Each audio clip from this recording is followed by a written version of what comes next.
এসে জীবন দিয়েছেন, আবার আমরা তাকে ডেকে আমরা ক্রুশে আমরা দেব না, কিন্তু আমরা এটা জানবো যিশু ক্রুশের উপরে যে কাজটা সম্পূর্ণ করেছেন সেটা কি। যিশু ক্রুশে তিনি মরেছেন, এটা আমরা সবাই বিশ্বাস করি, শুধু আমরা নাই, সমস্ত ধর্মীয় লোকরও বিশ্বাস করে যিশুকে ক্রুশে দেওয়া হয়েছে। কিন্তু সবাই ভাবে যে যিশুকে ক্রুশেটা এই কারণে দেওয়া হয়েছে কারণ উনি দোষী, উনি চোর। ক্রুশে যখন দেওয়া হয়েছে, ক্রুশের শাস্তিটা সবাইকে দেওয়া হয় না।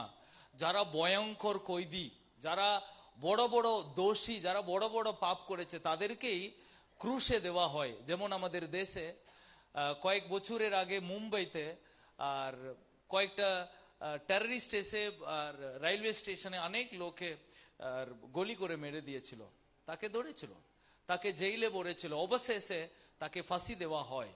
সবাইকে ফাঁসি দেওয়া হয় না, কিন্তু এই ব্যক্তিকে এমন দোষী করা হয়েছে, সে ছোট ছোট শিশুকে গুলি করে মেরেছে, তাই তার উপরে কড়া একটা শাস্তি নিতে হবে বলে তাকে ফাঁসি দেওয়া হয়েছে। ওই লোক প্রেসিডেন্টটাকে একটা চিঠি লিখলো, প্রাইম মিনিস্টারকে চিঠি লিখলো, সবাইকে চিঠি লিখলো, আমি ফাঁসিতে মরতে চাই না, আমাকে আরেকটা সুযোগ দিন, আমি ভালো থাকবো। কিন্তু কেউ তাকে সুযোগ দিনি, তাকে ফাঁসি দেওয়া হয়েছিল। সো এবং গোটা পৃথিবী সেই দিন টিভিতে দেখছিল ও যখন ফাঁসি হয়, কারণ সবাই চাইছিল ওকে ফাঁসি হোক, কারণ ওরকম নির্দোষের লোকদেরকে গুলি মেরে দিয়েছিল। তো অন্য শাস্তি আলাদা এবং ফাঁসি দেওয়ার শাস্তি আলাদা, কারণ ওটা একটা কঠিন শাস্তি, কারণ ও সেরকম খারাপ কাজ করেছে। তো ঠিক সেইভাবে যিশুকে ক্রুশে দেওয়ার ক্রুশবিক্ত শাস্তিটা অন্য শাস্তি পাথর ছুঁড়ে মারার চেয়েও খুবই ভয়ানক। কাকে দেওয়া হয়? যে সবচেয়ে বড় মহাপাপী মহাভয়ঙ্কর ব্যক্তি, তাকে ক্রুশে দেওয়া হয়। কিন্তু যিশু সেরকম কোনো দোষ করেনি। এবং যখন তাকে ক্রুশে দেওয়া হয়েছিল, তার ক্রুশের সামনে এই কথাটা লেখা হয়েছিল যে ইনি যুগদিদের রাজা। তখন ফরিসিগুলো গিয়ে রাজাদেরকে বলেছে, হেরোদকে, আপনি কি লিখেছেন? আপনি এরকম লিখুন, ও নিজে বলেছে আমি যুগদিদের রাজা, কিন্তু আপনি লিখেছেন নাসরেতের যিশু হলেন যুগদিদের রাজা, কিন্তু ওখানে লেখা নেই যে ও নিজে বলেছে। তখন হেরোদ বলেছে, আমি লিখেছি, ওটা পাল্টানো যাবে না। হ্যাঁ, উনি সত্যি যুগদিদের রাজা, উনি নিজে বলেনি, কিন্তু সেটা প্রমাণ করেছিলেন কিভাবে? যখন তিন দিন পরে তিনি পুনর্জীবিত হয়ে উঠেছিলেন। সবাই বিশ্বাস করে যিশুকে ক্রুশে দেওয়া হয়েছে, কিন্তু সবাই বিশ্বাস করে না যিশু পুনর্জীবিত হয়ে উঠেছে। আজকে যারা এখানে বসে আছেন, আমরাই বিশ্বাস করি যিশু পুনর্জীবিত হয়ে উঠেছেন, যিশু আজও জীবিত আছেন। কিন্তু ওই ক্রুশবিক্তর ঘটনাটা, ওই শাস্তিটা কেন ক্রুশে দেওয়ার মতো শাস্তি যিশুকে দেওয়া হয়েছিল? চারটা কারণ কেন ক্রুশে তাকে মেরে দেওয়া হয়েছিল। চারটা কারণ। কারণ রোম সাম্রাজ্যে কঠিন, মানে যে ব্যক্তি, যে মহাপাপী, তাকে ক্রুশে দেওয়া হয়। কেন তাকে ক্রুশে দেওয়া হয়? তার কারণ হচ্ছে, যখন একজনকে ক্রুশে দেওয়া হয় তখন তাকে খুব কষ্ট দেওয়া হয়। হ্যাঁ, ক্রুশের শাস্তি আরামের শাস্তি নাই, তাকে উপরের জায়গাতে একটা কাঠের মধ্যে তাকে টাঙানো হয়, ওটা প্রচুর যন্ত্রণাদায়ক একটা শাস্তি। আপনি ভাবুন, যিশু 3.5 ঘন্টা ওই কঠিন শাস্তির যন্ত্রণাকে তিনি ক্রুশে ভোগ করেছেন, আমার জন্য, আপনার জন্যই। এবং দ্বিতীয় কারণ কেন যিশুকে ক্রুশে দেওয়া হয়েছে, কারণ ক্রুশে যাকে দেওয়া হয় সে পাট করে মরবে না, তাকে মরতে অনেক দেরি হবে। একটু একটু করে যন্ত্রণায় ও কষ্ট পেতে পেতে তার শরীর থেকে ব্লেড গুলো যতটা বেরোবে, ততটাই যন্ত্রণা পেতে পেতে তাকে হার্টবিট হাট করে বন্ধ হবে না, হাট করে তার লাংস স্টপ হবে না, তার একটু একটু করে ব্লেড যতটা ড্রাই হবে, শুকবে, ততটাই তার মৃত্যুটাও আস্তে আস্তে হবে, অনেক যন্ত্রণা ভোগ করতে হবে। 3 নম্বর কারণ কেন রোম সাম্রাজ্যে ক্রুশে লোকদেরকে দেওয়া হয়, তার কারণ গোটা লোক যেন জানুক এ বিশাল বড় অপরাধী। আপনি জানেন, যিশুকে যেখানে ক্রুশে দেওয়া হয়েছিল সেটা কোনো ভিতরের জায়গা নাই, ওটা এমন একটা পাহাড়, এমন একটা জায়গা, সেখানে সব লোক শহর থেকে বেরলে ওই রাস্তা দিয়ে যেতে হবে। তার মানে যিশুকে যেখানে ক্রুশে দেওয়া হয়েছিল সেখানে সব লোক যিশুকে দেখতে পারবে। তার মানে সবাই দেখে বলবো, ও তুমি যাকে তুমি অন্ধকে দৃষ্টি দিয়েছো তোমাকে ক্রুশে দিয়েছে, হায় এবার তুমি নিজেকে বাঁচাও। সব উপহাস করছিল যিশুকে, যখন তাকে আর অপমান করেছিল, যখন যিশুকে সবাই দেখছে, সবাই অপমান করেছে, যিশু অপমানিত হলেন। কাদের জন্য? আমার জন্য, আপনার জন্য। 4 নম্বর কারণ কেন যিশুকে ক্রুশে দেওয়া হয়েছে, কারণ উনি এমন শাস্তি, মানে এতটা বড় পাপী বলে তাকে বলা হয়েছে, ওই শাস্তিটা যেন সবাই দেখুক। যিশুকে ওরকম শাস্তি দেওয়া হয়েছে যেন লোক যেন জানুক এরকম পাপ করা লোকে এরকমই শাস্তি দেওয়া হয়। তাহলে একটা ক্রুশে দেওয়ার শাস্তি, ওটা একটা সাধারণ শাস্তি নয়, একটা যন্ত্রণাদায়ক, একটা মহাপাপীকে দেওয়ার শাস্তি যিশু গ্রহণ করলেন। কিন্তু আপনি বলুন, এত বড় শাস্তি পাওয়ার সত্ত্বেও যিশু কখনো একটা কথা তাদেরকে তিনি শুনিয়েছেন? একবারও তিনি যন্ত্রণাতে বলেছেন আমি কি দোষ করেছি আমাকে তোমরা দোষ দিয়ে আমাকে শাস্তি দিয়েছে বলে তিনি নিজের জন্য লড়েছেন, নিজের জন্য প্রতিবাদ করেছেন, নিজের কথার জন্য সবাই হাত পা ধরেছেন? কথাও নাই। বরং যিশু ক্রুশে 7টা কথা বলেছিলেন, তার মধ্যে একটা কথা তিনি শেষে বলেছিলেন। কি বলেছিলেন? তিনি নিজের কথা ভাবেনি। যখন পুস্তক আপনি পড়বেন, যখন পুস্তক 19 সেখানে 30 পদে লেখা আছে, তিনি শিক্ষা গ্রহণ করিবার পর যিশু কহিলেন সমাপ্ত হইল, পরে মস্তক নত করিয়া আত্মসমর্পণ করিলেন। যিশু ক্রুশে প্রচুর যন্ত্রণা ভোগ করে তিনি বললেন সমাপ্ত হইল। কি হইল? তার মানে সবই শেষ হলো, সবই শেষ হলো। কেন যিশু এই কথাটা বললেন সমাপ্ত হইল? কেন বললেন যিশু? ভালো করে শুনবেন, আজকে পৃথিবীর লোক জানবে না যিশু কেন এই কথাটা বললেন। হতে পারে যিশু এই কথাটা বলেছেন, কেউ এই কথাটাকে গুরুত্ব দিইনি, কিন্তু যিশু প্রত্যেকটা কথার একটা মানে থাকে ওই কথাটা বলার। যিশুকে ক্রুশে দেওয়ার কারণ তিনি পাপী নাই, যিশুকে ক্রুশে দেওয়ার কারণ তিনি অপরাধী নাই, যিশুকে ক্রুশে দেওয়ার কারণ তিনি কোনো চোর নাই। যিশুকে ক্রুশে দেওয়ার মূল কারণ পিতা তাকে ক্রুশবিদ্ধ হওয়ার জন্য পৃথিবীতে তিনি পাঠিয়েছেন, মৃত্যুবরণ করার জন্য তিনি পাঠিয়েছেন, যাতে মানব জাতি উদ্ধার লাভ করতে পারে। আমার কথা, আপনার কথা তিনি ভেবেছেন। কেন ভেবেছেন? কারণ তিনি আমাদের জীবনে আমাদের বন্ধনটাকে, ওই বান্ধন থেকে খুললে আমাদেরকে উদ্ধার করতেই যিশু পৃথিবীতে এলেন। প্রিয়, যিশুর কাছে আসার আগে আপনারা সব বন্ধনে ছিলেন। শয়তান আপনাকে বেঁধে রেখেছে, পাপ আপনাকে বেঁধে রেখেছে, নরকের যাওয়ার যোগ্য আপনি ছিলেন, কিন্তু যিশু আপনার জীবনে এলেন বলে আপনার জীবন বদলে গেছে। কিন্তু যখন একটা বিশ্বাসী এটাকে বুঝবে যিশুই হলেন আমার জীবনের মূল পরিবর্তন, তাহলে ওই পরিবর্তনের মূল্যটা প্রতিদিনও পালন করবে। আমি আপনাকে একটা সত্যিকার ঘটনা বলবো। আমাদের চার্চের অনেক টেস্টিমনি আছে, কিন্তু কয়েক বছরের আগে, মোটামুটি 6-7 বছরের আগে একটা পরিবার আমার কাছে আসে। ওই পরিবার আমার কাছে এসে খুব কাঁদে এবং বলে, পাস্টার আপনি যদি পারলে আমার পরিবারকে বাঁচান। তো আমি জিজ্ঞাসা করলাম আপনাদের কি হয়েছে? উনি বললেন আমার স্বামীরা 9 জন, আমার স্বামীরা 9 জন, আমরা বড় পরিবার এবং আমরা প্রচুর দেবী দেবতাকে আরাধনা করি, কিন্তু আমাদের পরিবারে আমার প্রত্যেকটা আমার স্বামীর ভাইরা কিছু না কিছু রোগে মারা যায়। তার মানে তাদের কোনো পূর্ণ বয়স হওয়ার আগেই কোনো কারণে কোনো রোগ নাই, কোনো রকমের বয়স শেষ হয়নি, হঠাৎ করে সে মরে যায়। একজন মৃত্যু হলো, আমরা ওই শোকটাকে পালন করে ও তাকে বলতে বলতে আরেকজনকে আমরা হারিয়ে ফেলি। দ্বিতীয় জনকে তার শোকটাকে পালন করতে করতে 3 নম্বর লোককে হারিয়ে ফেলি। এইভাবে আমরা কয়েক বছরে আমরা 6 জনকে আমরা হারিয়ে ফেলেছি, আর মাত্র 3 জন বাকি। এরপরে হতে পারে আমার স্বামীর পাল্লা।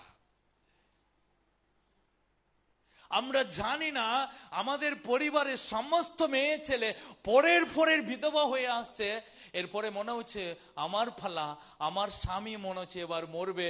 আমরা অনেক তান্ত্রিকের কাছে গেছি, তান্ত্রিক বলেছে তোমাদের পরিবারের উপরে এইটাই হবে, এরপরে একটা পুরুষ মানুষ মরবে। এবং কি শুধু ওই দাদা ভাই নাই, তাদের ছেলেদের উপরেও কোনো আশা নাই। বাবা মরেছে, ছেলেদের উপরে কোনো রোগ এসেছে। তো উনি শুধু তার আমার এখনো মনে আছে, তার আঁচলটাকে বাড়িয়ে আমার কাছে কাঁদছেন, এই যিশু কি আমার পরিবারটাকে বাঁচাবে না? এই যিশু কি আমার পরিবারকে বাঁচাবে না? দিয়ে ওনার সব পরিবার কাঁদতে লাগলো। যে তার আগের বছর তার স্বামীকে হারিয়েছে, সে বিধবাও আমাদের ওখানে এসে কাঁদতে লাগলো। আমি তাদেরকে যিশুর কথা বললাম এবং তাদেরকে বললাম যিশু মৃত্যুকে জয় করেছেন, পাতাল আমাদের উপর কোনো কর্তৃত্ব করতে পারবে না, আপনারা যিশুকে বিশ্বাস করুন। উনি বললেন তাই আমরা অনেক দূর থেকে এসেছি, আমরা অনেক জায়গা ঘুরেছি, তান্ত্রিকগুলো একই কথা বলে, এখন আমাদের মধ্যে একটা ভয়, আমরা খেতে পাচ্ছি না রাত্রি, আমরা একসঙ্গে বসে গল্প করতে পাচ্ছি না, আমি আমার স্বামীর মুখকে দেখতে পাচ্ছি না, মনে হবে সকালে আমার স্বামীর মুখে নাও দেখতে পারি। আমাদের একটা আতঙ্ক পরিবারের ভিতরে, এরপরে কোন বেটা ছেলে মরবে? আপনি ভাবুন, একটা বংশে 6 জন মরে গেছে পরে, আর মাত্র 3 জন বাকি। সমস্ত বেটা ছেলে শেষ, শুধু মেয়ে ছেলেগুলো বিধবা হয়ে পড়ে থাকবে। উনি কাঁদছেন, আমরা তাকে যিশুর কথা বলি এবং আমরা প্রার্থনা করি। তারা যিশুকে বিশ্বাস করে এবং যিশুকে তারা ডাকে, তাদের বাড়িতে গিয়ে আমরা প্রার্থনা শুরু করি। ওই বছরের একটা আতঙ্ক থাকে, আমার স্বামী কোনো কারণে মরে যাবে না তো। আজকে 7 বছর হয়ে গেছে, একটা পুরুষ মানুষ মরেনি, এমন কি তাদের বাড়িতে একটা ছাগল মুরগি পর্যন্ত মরেনি। কেন? এই কাজটা কে করেছে? এই কাজটা করার জন্য যিশু বলেছিলেন ক্রুশে সমাপ্ত হইল। কি সমাপ্ত হইল? কি কাজটা তিনি ক্রুশে পূর্ণ করলেন? তিনি পূর্ণ করলেন ক্রুশে সমস্ত অভিশাপের বন্ধনটাকে, মানুষের অভিশাপের বন্ধনটাকে তিনি ক্রুশে দিয়ে শয়তানকে তিনি জয় করে তিনি উঠেছেন।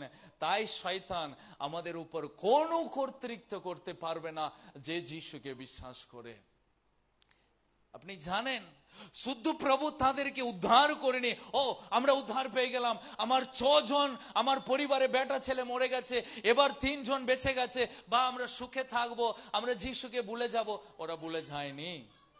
আমি বলছি শুনবেন, অনেক সময় যিশু আমাদেরকে উদ্ধার করেছেন, যিশু আমাদের জীবনে কিসের জন্য আসেন সে মূল্যটাই আমরা বুঝতে পারি না। আগে মূল্য বুঝুন, কেন যিশু আমার জীবনে এলেন? আমার পায়ের ব্যথা ছিল, আমি হাঁটতে পারছিলাম না, যিশুর কাছে গিয়ে আমার হাঁটুর ব্যথা ঠিক হয়ে গেছে। ঠিক, হাঁটুর ব্যথা ঠিক হয়ে গেছে। আমার বুকের অনেক চাপ ছিল, আমি শ্বাস নিতে পারছিলাম না, যিশুর কাছে গিয়ে আমার শ্বাসকষ্ট ঠিক হয়ে গেছে। Very good. কিন্তু তার উপরে যিশু কেন আমার জীবনে এলেন? আমাকে নরকের শাস্তি থেকে উদ্ধার করতে।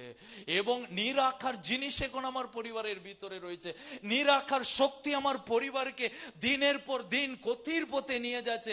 ওই নিরাকার জিনিসটাকে একবারই মুছিয়ে ফেলার জন্য যিশু ক্রুশে আসল ওই জন্য জীবন দিয়েছেন। অনেকজন বিশ্বাসীরা ভাবে যিশু শুধু আমার সুস্থতা, যিশু আমার শান্তি, যিশু আমার আনন্দ। যিশু আমার উদ্ধারকর্তা, আমেন। যিশু আমার মুক্তিদাতা, যিশু আমার প্রাণ, তিনি আমাকে উদ্ধার করেছেন। প্রিয়, যিশুকে কি আপনি উদ্ধারকর্তা রূপে আপনি চিনেন? তাকে উদ্ধারকর্তা রূপে জানতে হবে, তাহলে আপনার জীবন পরিবর্তন হবে। এই পরিবার উদ্ধার পেয়েছে, কিন্তু তারা থেমেছে না।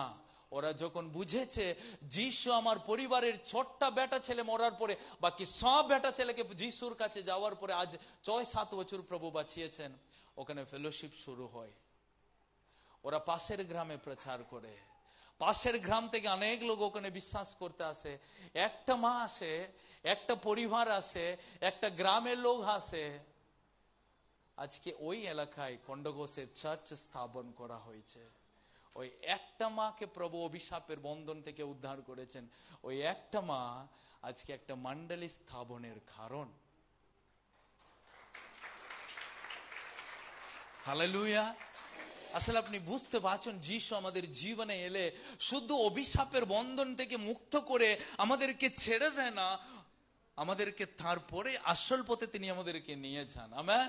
শুধু ওখানে শেষ হয়ে যায় না, ও আমি শান্তি পেয়ে গেলাম, ওখানে থেকে আমাদের বংশটা শুরু হয়, ওখানে থেকে আমাদের আশীর্বাদের দরজা খুলে দেয়, ওখানে থেকে আমাদের জীবনে একটা উচ্চতা, একটা উন্নতি জীবন শুরু হয়। ওখানে থামে না, আমাদের জীবন যিশু আসার পরে শুরু হয়। আমেন। পাশের জনকে বলুন, যিশু আসার পরে আমার জীবন আসলে শুরু হয়, ওখানে শেষ হয় না। শয়তান আমাদের জীবনটাকে শেষ করে রেখেছে। আমেন। তাই তো, কিন্তু যিশু আসার পরে যিশু আমার জীবনটাকে শুরু করে দিয়েছে নতুন ভাবে। হালেলুয়া। আমরা বিশ্বাস করি কতজনের জীবনটাকে যিশু শুরু করে দিয়েছেন। হালেলুয়া। তিনি আমাদের জীবনটাকে শুরুবাত করেছেন, কারণ বাইবেলে কেন তিনি আমার জন্য প্রাণ দেওয়ার মূল কারণ কি, তার উদ্দেশ্য কি, বাইবেলে লেখা আছে প্রথম করন্থীয় পুস্তক অধ্যায় 1 প্রথম করন্থীয় পুস্তক অধ্যায় 1 ওখানে 27 পদটা এরকম লেখা আছে। প্রথম করন্থীয় পুস্তক অধ্যায় 1 সেখানে 27 পদে লেখা আছে, কিন্তু ঈশ্বর জ্ঞানমানদের লজ্জা দেওয়ার জন্য মূর্খদের এবং শক্তিমানদের অবদস্থ করার জন্য দুর্বলদেরই তিনি মনোনীত করেছেন। জগতে বিচারে যা কিছু হয় অবক্ষয়, একবার কেউ একজন 28 পদ পড়ুন। জগতের যাহা যাহা নিচ, যা যা তুচ্ছ, যা যা কিছু নয়, সেই সকলকেও ঈশ্বর মনোনীত করেছেন। ভালো করে শুনবেন মন দিয়ে। যেন যাহা যাহা আছে, হ্যাঁ, এখানে লেখা আছে তিনি কেন আমাদেরকে মনোনীত করেছেন। আপনারা সবাই জানতে হবে ঈশ্বর আমাকে মনোনীত করার মূল কারণ কেন মনোনীত করেছে, কি উদ্দেশ্যে প্রভু আমাকে তার চরণে এনেছে। যিশুর চরণে আমি কেন আসতে পেরেছি, আমি কেন যিশুর কাছে এসে আসলে আমার জীবনের কারণটা কেন, উদ্দেশ্য কেন। যদি আপনি না বুঝেন, আপনার খ্রিস্টীয় জীবনটা আপনার কাছে একটা বোরিং হবে। আপনার কাছে খ্রিস্টীয় জীবন আপনার একটা এমন খ্রিস্টীয় জীবন হবে, সেটা একটা আনন্দের হবে না, সেটা একটা সাধারণ জীবন হবে। আপনি যখন জানবেন কেন যিশুর চরণে আমি এসেছি, ওই উদ্দেশ্যটা যদি জানতে পারলে আমার প্রতিদিন জীবনটা আমার কাছে একটা আনন্দের জীবন হবে। আমেন। এখানে লেখা আছে তিনি মূর্খদের মনোনীত করেছেন। কাদেরকে লজ্জা দেওয়ার জন্য? জ্ঞানবানদের লজ্জা দেওয়ার জন্য। তিনি দুর্বলদেরকে মনোনীত করেছেন। কাদেরকে অবদস্থ করার জন্য? শক্তিমানদের। আমেন। তিনি তুচ্ছ আমাদেরকে মনোনীত করেছেন, যেগুলো নিচ্ছ তিনি আমাদেরকে মনোনীত করেছেন। যা কিছু ঘৃণার জিনিস তাদেরকে তিনি মনোনীত করেছেন। আপনি ঘৃণার জিনিস ছিলেন পরিবারে, হতে পারে প্রভু আপনাকে নিয়ে এসেছে। হতে পারে আপনি দুর্বল ব্যক্তি ছিলেন, যিশু আপনাকে এখানে নিয়ে এসেছে। আপনি এমন ব্যক্তি, আপনি খুবই জ্ঞান নাই আপনার, কিন্তু প্রভু আপনাকে এনেছে। তো আমি যে মায়ের কথা বলেছিলাম, ওই মা অশিক্ষিত, কিন্তু ওই পরিবারের যন্ত্রণাটা ওই মাকে যিশুর কাছে এনেছে। কিন্তু ওই মা যিশুর কাছে আসার পরে ওই মায়ের চিন্তা ধারণা বদলে গেছে। একটা আতঙ্ক যে আমার পরিবার করেছে, আমেন, যে তাকে বিশ্বাস করেছে, প্রভু বলেছে তার কোনো ক্ষয় নাই। কি বিশ্বাস আসলে কি? আমি আপনাকে কয়েকটা 3টে জিনিস, আমি 4টে বিষয় আপনাকে দেখাবো।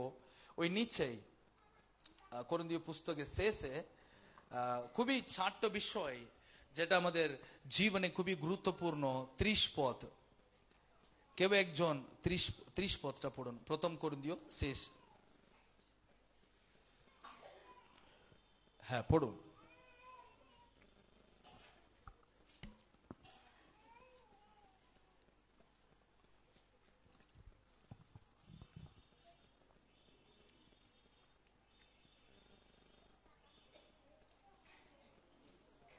প্রথম করিন্থীয় 1:30।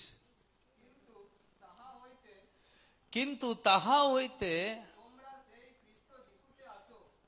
সে যীশু খ্রিস্টতে আছো, তিনি, ভালো করে শুনবেন, তিনি হয়ে আছেন, তিনি আমাদের হইতে জ্ঞান, ভালো করে শুনবেন, তিনি কি এবং আমাদেরকে তিনি কি দেন?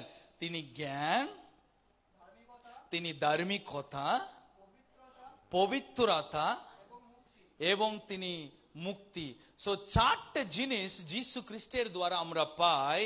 কি কি আমরা পাই? আমরা পাই প্রজ্ঞা। সবাই বলুন, আমরা কি পাই? প্রজ্ঞা। আমরা পাই ন্যায়পরায়ণতা। বলুন, ন্যায়পরায়ণতা। 3 নম্বর, আমরা পাই পবিত্রতা। 4 নম্বর, আমরা পাই পরিত্রাণ। 4টা বিষয়ে, প্রজ্ঞা, ন্যায়পরায়ণতা, পবিত্রতা আর পরিত্রাণ। 4টা বিষয়। আরেকবার, প্রজ্ঞা, ন্যায়পরায়ণতা, পবিত্রতা আর পরিত্রাণ। জ্ঞান কি? আমি যখন বলি বিশ্বাস কি, তখন আমি আপনাকে বলবো জ্ঞান কি। তো বাইবেলে লেখা আছে, ঈশ্বরকে যে সম্ভ্রম করবে সেটা হচ্ছে জ্ঞানের আরম্ভ। আজকে লোক জ্ঞান লাভ করতে জঙ্গলে গিয়ে ধ্যান করছে, জ্ঞান লাভ করতে অনেক বই পড়ছে, কিন্তু আমি বলি জ্ঞান ঈশ্বরের কাছে থেকে নেমে আসে। আসল জ্ঞান শুরু হয় ঈশ্বরকে ভয় করার। কাকে ভয় করার? প্রিয়, আজকে আপনার আশপাশে সবাই আছে, আপনাকে দেখছে, তাই আপনি মানুষ দেখি আপনি যে আচরণটা বদলাতে পারেন। কিন্তু আপনি যখন মানুষ আপনাকে দেখছে না, আপনার জীবনটাকে আপনি কেমন করে চালান, তখন আপনার মনে হতে হবে ঈশ্বর আমার দিকে তাকাচ্ছে, প্রভুর দৃষ্টি আমার উপরে আছে, আমি কি করি না করি, আমি কিভাবে চলি, কিভাবে এই পরিস্থিতিতে দাঁড়িয়ে আছি, প্রভু শুধু আমাকে জানে, প্রভু আমার পরিস্থিতি দেখছে। সো প্রভুর উপরে, প্রভুর জ্ঞান যখন আমরা লাভ করি, ওটা শুরু হয় যখন আমরা ঈশ্বরকে ভয় করি। অনেক সময় আমরা জ্ঞানও আমরা লাভ করতে, অনেক সময় আমরা বলি ঈশ্বরের বাক্যটাকে বেশি আমরা পাঠ করতে হবে, বেশি জানতে হবে। কিন্তু আমি বলি ঈশ্বরের বাক্যকে জানতে হবে, কিন্তু ঈশ্বরের বাক্য কখন আপনার জীবনে সফল হবে? যখন আমরা ঈশ্বরকে ভয় করব। আমেন। ঈশ্বরকে ভয় করলেই ঈশ্বরের জ্ঞান আপনার মধ্যে নেমে আসবে। কিন্তু ঈশ্বরকে যদি আমরা ভয় না করি, জ্ঞান কখন আমাদের জীবনে নেমে আসবে না। আমরা ঈশ্বরকে ভয় করি, অবশ্যই আমাদের জীবনে ঈশ্বরের ভক্তি আর ভয় অবশ্যই থাকতে হবে। ঈশ্বরের ভয় কোনটা? আমি যদি তাকে ডাকি তিনি আমাকে মেরে দেবে, এটা ভয় নাই। এটা ঈশ্বরের ভয় নাই। এটা আমি ভুল করলে তিনি আমাকে মেরে দেবে না। তো এটা পুলিশকে দেখলে রাস্তাতে ভয় হয় না, হে লাইসেন্স আছে, হেলমেট আছে, কিন্তু রাস্তাতে যখন আমি পুলিশকে দেখবো একটা ভয়, আমাকে দৌড়ে নেবে না তো। আরে বাবা, তোমার কাছে সবই আছে, তবু পুলিশকে দেখে ভয়, কি জানি ওই জামাটাকে দেখলে একটা ভয় হয়। তো ওটা আসল ভয় নাই। কিন্তু যখন আপনি এরকম ঈশ্বরকে কখনো ভয় করতে পারবে না, তার কাছে গেলে তিনি আমাকে মেরে দেবেন, তিনি আমাকে শেষ করে দেবে। ঈশ্বরকে ওইভাবে রূপ বানিয়ে রেখেছে আজকে মানুষ। ঈশ্বরের রূপ কেমন বানিয়ে রেখেছে? ইনি একজন ভয়ঙ্কর একজন ঈশ্বর, তাকে দেখলে ভয় লাগবে। তো ঈশ্বর কখনো ওরকম হয় না। একটা আপনি চুলগুলো খুলে, চোখগুলো লাল করে আপনার বাচ্চার সামনে গিয়ে দাঁড়ান, ও আপনাকে মা বলে ডাকবে, ও আপনাকে ভূত বলে ডাকবে। আপনি মা, কিন্তু আপনার রূপটা যখন বদলে গিয়ে দাঁড়াবেন, ঈশ্বর কখনো ওরকম হয় না। তিনি ওই রূপ নিয়ে আসে না, কিন্তু আজ মানুষ তাকে ওরকম রূপ দিয়ে রেখেছে। ঈশ্বর মনে একটা ভয়ানক, ঈশ্বর মনে একটা ভয়ের জিনিস। ভয় কিসের দরকার? আমি তাকে কোথায় আঘাত করছি না তো এই ভয় লাগবে, আমি কোথায় তাকে কষ্ট দিচ্ছি না তো ওই ভয়। ওটা একটা ভালোবাসার ভয়। আমি ঠিকঠাক চলছি তো, যেন আমার প্রভু আমাকে দেখে কষ্ট পাবে না তো, যেন আমার জীবনটা কোথাও খারাপ হচ্ছে না তো, ওই ভয় লাগবে। প্রভু, আপনি খারাপ হয়ে প্রভুর কাছে যেতে পারেন, প্রভু আপনাকে ভালোবাসবে। আজকে লোক প্রচার করে তুমি খারাপ হয়ে ঈশ্বরের কাছে যেতে পারবে না, ঈশ্বর তোমাকে খেটে দেবে। না না না, ওটা ঈশ্বর নাই, ওটা শয়তান। আপনি খারাপ হয়ে ঈশ্বরের কাছে যেতে হবে, কারণ খারাপ হলে ভালো হওয়ার জায়গা তো ঈশ্বরই। আপনি খারাপ হয়ে শয়তানের কাছে যাবেন? আপনি খারাপ হয়ে ডাক্তারের কাছে যাবেন? আচ্ছা, কতজন আমরা ডাক্তার কাছে গিয়ে যখন এমার্জেন্সিতে পেশেন্ট গুলোকে ঢুকাচ্ছে, আপনি দেখেছেন কখনো পেশেন্টের জামা কাপড় ছিঁড়া, কখনো চুলগুলো উড়ে গেছে, কখনো পাও কেটে গেছে, কখনো নোংরাতে অ্যাক্সিডেন্টে দুল্লা মেয়েকে এমার্জেন্সিতে ঢুকাচ্ছে, ডাক্তার কখনো বলেছে কি রে তোরা পেশেন্টটাকে এই অবস্থাতে ঢুকাচ্ছে কেন, চান ফান করে দিয়ে নিয়ে আয়। তোমরা ভালো জামা পরে এমার্জেন্সিতে ঢুকাও, ডাক্তার বলে না।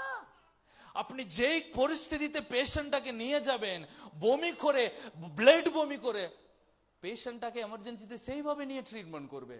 সো আপনি যত বড়ই মহা পাপী হো, প্রভুর কাছে ওইভাবে যাবেন, প্রভু টেনে নেবে আপনাকে। কেন? পবিত্র হওয়ার জায়গা ওইটাই গো, পবিত্র হওয়ার, শুদ্ধ হওয়ার জায়গা এইটাই। আপনি কিন্তু শুদ্ধ হতে গিয়ে আপনি যদি মানুষের কাছে ছুটেন আপনার কষ্ট নিয়ে, মানুষ আপনাকে ভালো করতে পারবে না। আপনি যতই নোংরা হন, আপনি প্রভুর কাছে ছুটুন। প্রভুর কাছে থেকে ছুটবে না, আপনি প্রভুর কাছে ছুটবেন। আপনি প্রভুর কাছে থেকে ছুটে এদিকে নাই, মুখটা সবসময় প্রভুর দিকে ছুটবেন, কারণ তিনি আমাদের আসল জ্ঞানের শুরুয়াত। আমেন। তিনি আমাদেরকে আসল জ্ঞান প্রদান করার, ওই জন্য এখানে লেখা আছে তিনি আমাদের প্রজ্ঞা। আমি ঈশ্বরকে ভয় যখন করি, আমি ভয় করি তিনি আমাকে মেরে দেবে না, কখনো মারবে না। তাহলে আজকে রেপ করার লোক, মাওবাদী গুলো কখন মরতে হতো? কখনই অধর্মিক লোক, অত নোংরামি লোক করা আছে সমাজে, কত নোংরামি কাজ করছে তারা। তারা কি ঘুম থেকে উঠে আনন্দতে ঘুরে বেড়ায় না? তাহলে আপনি বলুন পাপীদের উপরে প্রভু রাগ? না না না না, প্রভু যত বড় পাপী যিশুর কাছে ছুটে গেলেও তিনি তাকে পবিত্র করেন। আমাদের ভয় দরকার, আমার জীবনে ঈশ্বরকে কখন আমি দুঃখ দেব না। আমেন। সো 2 নম্বর এখানে লেখা আছে ন্যায় পরায়ণতা। কি ন্যায় পরায়ণতা? প্রভু আমাদেরকে নতুন জীবন দিয়েছেন। কতজন বিশ্বাস করি প্রভু আমাদেরকে নতুন জীবন দিয়েছেন? আমাদের দুবার জন্ম হতে হয়, একবার শারীরিক জন্ম, দ্বিতীয় আত্মিক জন্ম। কি আত্মিক জন্ম? যখন আমি যিশুর কাছে আসি তখন আমার পুরা, কারণ বাইবেলে লেখা আছে যে কেউ খ্রিস্টতে এলে সে হলো একটা নতুন সৃষ্টি, তার যা কিছু পুরাতন সব বিগত, নতুন সব আবির্ভাব হয়, সবই নতুন। যিশুর কাছে আসার পরে আমার পুরাতন জীবনের সব আঘাত, সব যন্ত্রণা, সব অভিশাপ, সব ব্যথাকে যিশু ভুলে যান। এমনকি আমার পাপটাকে তিনি কখনো মনে রাখে না। প্রিয়, এটাই যে ঈশ্বরের কাছে আসার মূল কারণ, তিনি আমার পাপকে কখনো মনে রাখে না। কিন্তু আমরা অনেক সময় ওরকম থাকি না, আমি তোমাকে ক্ষমা করলাম কিন্তু তোমার ভুলটাকে আমি মনে রাখবো। লোকদেরকে আমরা ওরকম বিচার করি, আমি জানি তুমি আমাকে কি ভুল করেছো, আমি তোমাকে ক্ষমা করব, কিন্তু তোমার দোষ, তোমার ভুলটাকে আমি কখনো ভুলে যাব না, আমি মনে রাখবো যতদিন আমি বেঁচে আছি। কিন্তু প্রভু ওরকম নাই। আপনার সমস্ত অপরাধকে তিনি ক্ষমা করেন এবং তিনি ভুলে যান। তিনি আমাকে নতুন জামা পরিয়ে দেন, কারণ আমি ধার্মিক। এই জগতে কেউ আপনাকে ধার্মিক বলবে না, এই জগতে সবাই আপনাকে খারাপ লোক বলবে, কিন্তু ঈশ্বর একজনে আপনাকে ধার্মিক ব্যক্তি বলেন। ধার্মিক ব্যক্তি মানে যিশু আমাকে একটা নতুন জামা পরিয়ে দেন। আপনি ভাবুন, আর আমি একটা নোংরা জামা পরে আছি, নোংরা কাপড় পরে আছি। অনেক সময় জেনিটা নোংরাতে খেলে, মাঠে ফাটে খেলে ছুটে আসবে, তাদের পা, তাদের জামা কাপড় একেবারেই খারাপ, ছুটে এসে বেডে উঠবে, ছুটে এসে জল খাবে, ছুটে এসে মানে ওই হাতে ওই পায়ে সব কিছু করবে। তো আপনি বাবা হয়ে, আপনি যখন মা হয়ে তাদেরকে আপনি মারতে পারবে না, কি করছো? যখন আপনার কাছে আমি যখন ছুটে আসবে, বাবা আমাকে করলে নাও, সব নোংরা গায়ে মেখে, আপনি বলবেন না দূর হয়ে যাবি। আসলে ওটা বাবা নাই, আসল বাবা ওটা নাই। বাবা টিপঠাপ আছে, কিন্তু কাজ থেকে এসেছে, বাচ্চা ছুটে এসেছে, ওই নোংরা মেখে এসেছে, চকলেটের সব খালি ফালি মেখে, রাং মেখে ছুটে এসছে। আপনি যদি আসল বাবা হন, আপনার মেয়েকে আগড়ে ধরে খাঁদে রাখবেন, নোংরা লাগুক, যতই চকলেট লাগুক, যতই রং লাগুক, আপনার মেয়েকে যখন কাঁধে নেবে, আপনি ওই রংটাকে দেখবে না, আপনার মেয়েকে ভালোবাসাটা দেখে আপনি তাকে জড়িয়ে ধরবেন। এবং আপনি তাকে, আমি জামাটা খুললে আমার জামা নোংরা হবে, তার জামাটা খুললে আলমারি থেকে একটা নতুন জামা এসে তাকে পরিয়ে বলবে নোংরা হোস না। এটাই প্রভু আমাকে নতুন জামা পরিয়ে আমাকে নতুন ধার্মিক বানিয়ে ফেলেন। আমি দুর্বল, আমি নোংরা, আমি শক্তি নাই, কিন্তু আমার যিশুর কাছে যখন যাই, আমার পুরাতন জামাকে খুলে দিয়ে তিনি আমাকে নতুন জামা পরিয়ে দেন। তাই এখানে লেখা আছে তিনি আমার ন্যায় পরায়ণতা, আমেন, তিনি আমার ধার্মিক, আমরা ধার্মিক কথা লাভ করি। 3 নম্বর বিষয় লেখা আছে পবিত্রতা। কি লেখা আছে? প্রিয়, পবিত্রতা মানে কোনটা পবিত্রতাকে বলা যায়? বাইরে পরিষ্কারটাকে পবিত্রতা বলা হয় না, পবিত্রতা এখানে বলা হয় আমাদের মনটাকে। আমেন। বাইরে আপনি যতই নোংরা হতে পারেন, প্রভু কখনো ওরকম বিচার করে না। আপনি বাইবেলে দেখবেন প্রভু কাকে পাপী বলেছেন জানেন? যারা ধর্মের প্রচার করে তাদেরকে তিনি পাপী বলেছেন। ভণ্ডামি কাকে বলেছেন? যারা ধর্মের প্রচার করে। যারা ভণ্ডামি কাদেরকে? যারা শাস্ত্র নিয়ে প্রচার করে তাদেরকে ভণ্ডামি বলা হয়েছে। কাদেরকে বলা হয়েছে তোমরা খারাপ লোক? যারা ধর্ম প্রচার করে। কিন্তু একটা সমরীয় নারী প্রচুর পাপী, তাকে যিশু বলেনি তুমি পাপী। কিন্তু যারা পরিষী, যারা শাস্ত্র প্রচার করেছে, প্রভু তাদের উদ্দেশ্যে বলেছে তাদের কথা শুনবে, কিন্তু তাদেরকে অনুসরণ করো না, কারণ তারা ভণ্ডামি কাজ করে, তারা 2 নম্বর কাজ করে। আজকে পৃথিবীতে আপনি দেখবেন, কিন্তু পবিত্রতা আসলে এখানে শুরু হয়, ঈশ্বরের সঙ্গে আমার একটা সম্পর্ক তৈরি হয়। আপনার চোখটাকে একটু ভাববেন, আপনার চোখ যখন একটা তুষ বা তুল্য পড়ে যায়, অটোমেটিকলি চোখ নিজে থেকে ওই তুল্যটাকে সরিয়ে পরিষ্কার করে দেয়, হয়তো। সো সব কেন? কারণ আপনার ব্রেন ইমিডিয়েটলি একটা নিউজ চলে যায়, আপনার চোখে একটা তুষ পড়েছে, দুল্ল পড়েছে, ইমিডিয়েটলি আপনার চোখের পাতা থেকে একটা জল তৈরি হয়। আপনি কখনো বলে না তো আমার চোখে দুল্ল পড়েছে, তুষ পড়েছে, এই জলগুলো বেরিয়ে আয়। ইমিডিয়েটলি কড় কড় করে জল পড়বে চোখে। কেন? যতক্ষণ ওই ডাস্টটা বেরোচ্ছে না চোখ থেকে, ততক্ষণ চোখে জল কেটে যাবে। কারণ আপনার চোখ অটোমেটিকলি ব্রেইন কাজ করছে, আপনার ওখানে থেকে ব্রেইন ওখানে থেকে বলছে দুল্লটাকে বার করো, বার করো। যতক্ষণ ডাস্ট বেরোচ্ছে না ততক্ষণ জল গড়িয়ে যাবে। কারণ আপনার শরীর এই চোখটাকে খুবই গুরুত্ব দেয়। এই চোখের আলো খুবই ইম্পর্টেন্ট। চোখ নিজে থেকে নিজেকে খেয়াল রাখে। আপনার চোখটাকে কোনোদিন আপনি খেয়াল রাখে না, আপনার চোখ নিজে নিজে খেয়াল রাখে। আপনি জানেন চোখটাকে সারাদিন কতবার আপনি টিপ টিপ করেন? আপনি জানেন না। আপনি ভাবুন, আপনি 1 মিনিট 2 মিনিট চোখের পাতাটা ফেলছে না, কি হবে? চোখটা জ্বলবে, আপনি পারবে না, কারণ সবসময় ওই জায়গাটা জল পড়ে পড়ে পড়ে ওই জায়গাটা ভালো থাকতে হবে। ওটাকে বলি অনেক সময় আমাদের জীবনটাকে, বাইবেলে লেখা আছে তোমার দেহের প্রতীক হচ্ছে তোমার চোখ। তোমার চোখ যদি পরিষ্কার থাকে, তোমার হোল দেহ পরিষ্কার থাকবে। তার মানে তোমার বিবেক যদি পবিত্র থাকে, তোমার সব কিছু পবিত্র হবে। আপনি নোংরাতে কাজ করেন, আপনি নোংরা রাস্তাতে অনেক সময় দেখবেন লোক নোংরা জিনিসটাকে বাস্তাতে ভরে নিয়ে যায়। হতে পারে লোক ওরকম, হতে পারে লোক রাস্তায় কিছু নাই, ভিখারি, হতে পারে লোক ভালো কাজ নাই, সাধারণ লোক, কিন্তু প্রভু শুধু দেখে ভিতরে। আপনার বিবেক পর্যন্ত পরিষ্কার থাকতে হবে। এটা প্রভু ছাড়া কেউ রাখতে পারে না। আমেন। দাউদ প্রার্থনা করছেন, প্রভু আমার হৃদয়টাকে শুদ্ধ করো, যেন বরফের মতো সাদা হতে পারে। প্রিয়, প্রতিদিন আমাদের জীবনের পথে আমাদের হৃদয়টাকে আমরা পবিত্র রাখার চেষ্টা করার খুবই উচিত। বাইবেলে লেখা আছে পবিত্র আরো পবিত্র হোক, অপবিত্র লোক আরো অপবিত্র হোক, ধার্মিক লোক আরো ধার্মিকের জন্য চেষ্টা করো। বাইবেলে লেখা আছে যারা পবিত্রতার জন্যই তোমরা তৎপর হচ্ছ, আরো পবিত্র হও। একদিনে পবিত্রতা হয় না, একদিনে আমরা শিখে যাই না, ওটা সময় লাগে। একদিনে আমাদের রাগ ঠিক হয় না। প্রার্থনা করতে করতে প্রভু আমাদেরকে সামলাতে শিখান, প্রার্থনা করতে করতে আমাদের মনটাকে তিনি স্থির করেন। একদিনে আপনি শিখবে না। আমাদের কাছে একটাই বাইবেল প্রভু দিয়েছে, এটাকে আমরা যতবার পড়ি এই বাইবেল আমাদের সঙ্গে কথা বলে। আমেন। তো আমরা যদি বিশ্বাস করি প্রভু কথা বললেন, হ্যাঁ প্রিয় প্রভু কথা বলে, প্রভু আমার সঙ্গে কথা বলেছে। আমি প্রভুকে বলেছিলাম, প্রভু আমি কি প্রচার করব রবিবার? সো প্রভু আমাকে এই বাক্যগুলো দেখিয়েছে, প্রভু আমাকে বুঝাও আমি কিভাবে প্রচার করব। প্রভু আমাকে 4টা পয়েন্ট দিয়েছে। আমি কোথায় পেয়েছি? আমি উপোস রেখেছি কতকাল, আমি অফিসে একাই বসেছি, আমি দরজা বন্ধ করেছি, কাউকে ঢুকতে দিইনি, আমি একাই বসেছি, বাইবেলটা পড়েছি, আমি প্রভুকে বলেছি প্রভু আমার সঙ্গে তুমি কথা বলো যেন আমি কালকে দাঁড়িয়ে প্রচারটা করতে পারি। আমি কোনো বই থেকে তৈরি করিনি, প্রভু স্বয়ং আমাকে প্রার্থনায় একটা একটা বিষয় বললেন, আমি লিখছি। সুপ্রিয়, প্রভু কথা বলেন।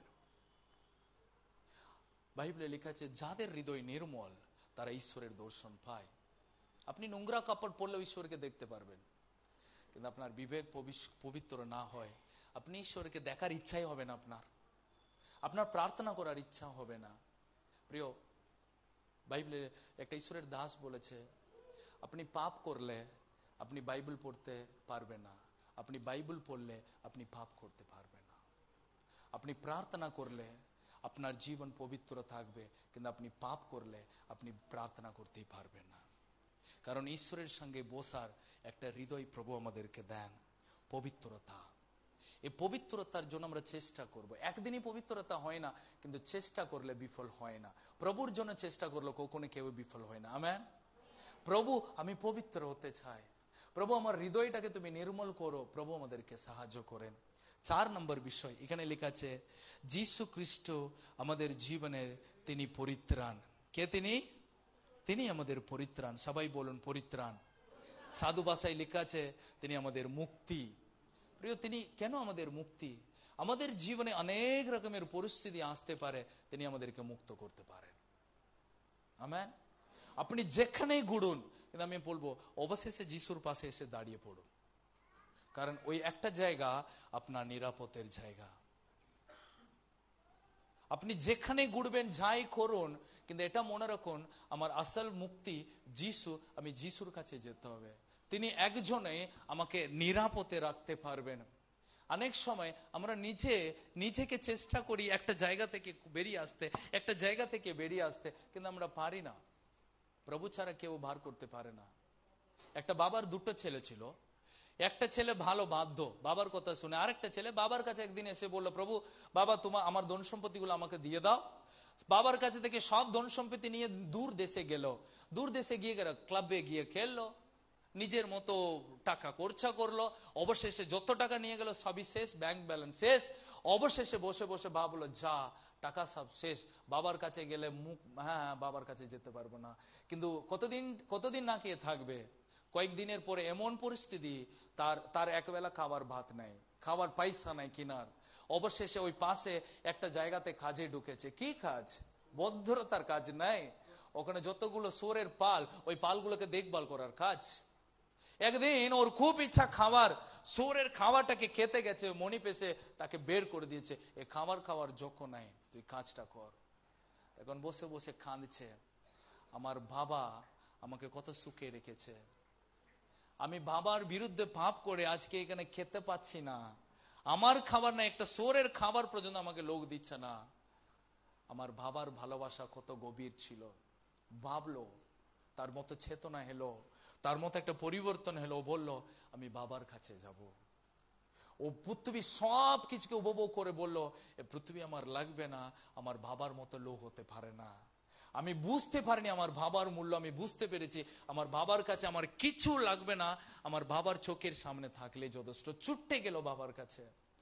বাবা তাকে আগড়ে ধরলো, তাকে জামা পাল্টালো, তাকে আঙ্গুটি পড়ালো, তাকে জুতো পড়ালো, এবং বাবাকে হাত ধরে বলল, বাবা আমি তোমার ছেলে নাই, আমি তোমার ছেলে হওয়ার যোগ্য নাই, আমি অনেক পাপ করেছি, আমি তোমার চাকরের মতো একজন হয়ে থাকবো, আমি তোমার কাজের লোক হয়ে থাকবো, আমাকে তুমি কাজের লোক হিসাবে রাখো। বাবা বলেছে, তুই আমার ছেলে রে, কাজের লোক তো আছেই, তুই আমার ছেলে।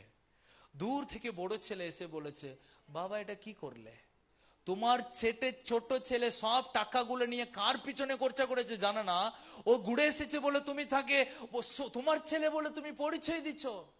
তখন বাবা তাকে উত্তর দিচ্ছে, হে তোমার ভাই মরে গিয়েছিল, আবার পুনর্জীবিত হয়ে উঠেছে, তোমার ভাই হারিয়ে গিয়েছিল, আবার ওকে আমরা খুঁজে নিয়ে বার করে নিয়ে এসেছে। তোমার ভাই জীবন বদলে গেছে, ও আমার ছেলে, ওকে সব ফিরে দেওয়ার যোগ্য। প্রিয়, এটা মনে রাখুন, আমি যেখানে থাকি কিন্তু আমার আসল আনন্দ শান্তি আমার বাবার চরণ তলায়, যিশুর কাছে। ওখানে এলেই আমার আসল মুক্তি, তিনি আমাকে মুক্তি দেন। প্রিয়, আজকে আপনি কোথায় হারিয়ে ঘুরছেন? আজকে কোথায় আপনি নিজেকে হারিয়ে ফেলেছেন? আমি কোথায় নিজেকে হারিয়েছি? কেন আমার জীবনে সব হারিয়ে দাঁড়িয়ে আছে? আমি বলি, এটা সময় যিশুর কাছে ছুটে আসার।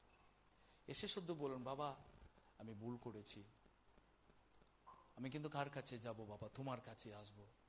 যিশু তুমি আমাকে নেবে? যিশু অবশ্যই আমাদেরকে নেবেন। আমাদেরকে তিনি ধার্মিক বানিয়েছেন, তিনি আমাদেরকে জ্ঞান দেবেন, তিনি আমাদেরকে ধার্মিক বানাচ্ছেন, তিনি আমাদেরকে পবিত্রতা দেবেন, তিনি আমাদেরকে তার সন্তান বানাবেন। চারটি বিষয় যিশুর দ্বারা আমরা পাই: ঈশ্বরের জ্ঞান, ধার্মিকতা, পবিত্রতা এবং মুক্তি। কারণ যিশু ক্রুশে যে কাজটা পূর্ণ করেছেন, তার দ্বারা আমরা লাভ করি জ্ঞান, ধার্মিকতা, পবিত্রতা এবং মুক্তি। যিশু বলেছিলেন, সব সমাপ্ত হইল। প্রিয়, আজকে এই রবিবার দিন আমরা সবাই যিশুর দিকে তাকিয়ে বলি, প্রভু তুমি আমার জ্ঞান, তুমি আমাকে জ্ঞান দাও, আমি তোমাকে ভয় করে চলবো। প্রভু তুমি আমাকে ধার্মিকতা দাও। প্রভু আমার নোংরা জীবনটাকে সরিয়ে আমাকে নতুন জীবনে পড়িয়ে দাও। যখন একদিন আমরা যিশুর সামনে দাঁড়াবো, যিশু আপনাকে কি বলে ডাকবে?